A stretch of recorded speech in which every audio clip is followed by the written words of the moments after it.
si est son indéfectible ennemi intime. Cette fois-ci, ce n'est pas en chanson que William Sheller se raconte.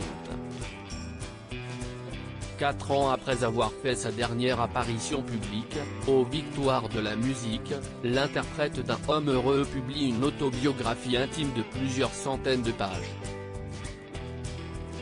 L'occasion pour lui de revenir sur son burn-out, sa carrière mais aussi son histoire familiale. Et de régler ses comptes avec sa mère, Paulette. C'était une menteuse, une voleuse, elle fourrait son nez partout, écrit le chanteur, comme le rapporte RTL.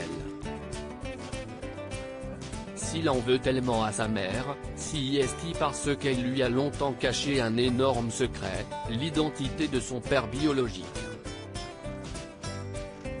Ce n'est qu'en 1998 que William Sheller a appris que l'homme qu'il avait élevé n'était pas son géniteur, lorsque sa mère lui a avoué seulement quelques jours avant de mourir. Son vrai père ? Un soldat américain, mort 10 ans plus tôt.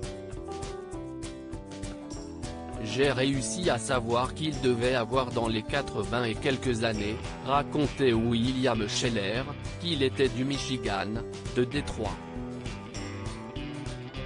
On se regarde dans la glace et on n'est plus rien, complètement déraciné.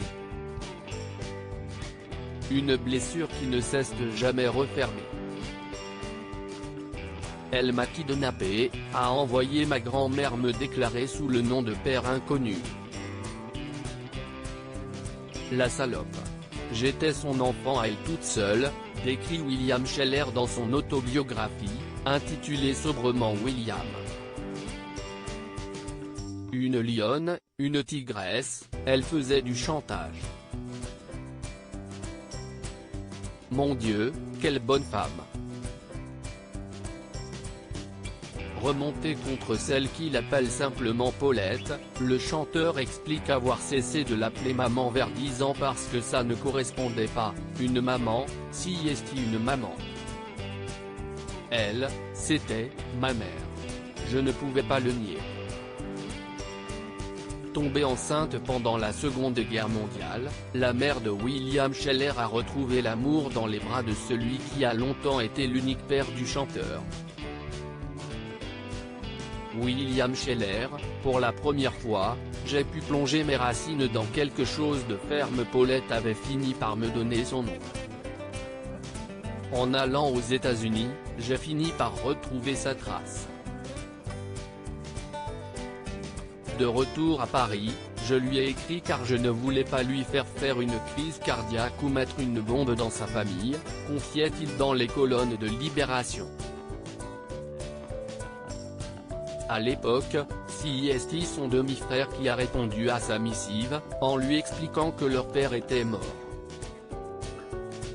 Longtemps, je me suis dit qu'on m'avait trouvé dans un train, philosophait-il alors.